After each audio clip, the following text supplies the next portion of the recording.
Thái lòi mới chứ cái để lan cái để bắt rồi nó tảnh chơi là khó nhá rồi.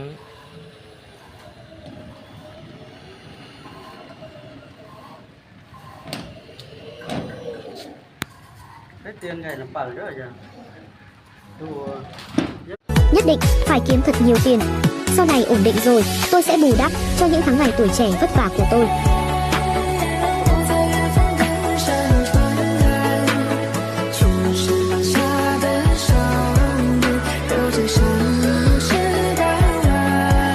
Quay ra đó.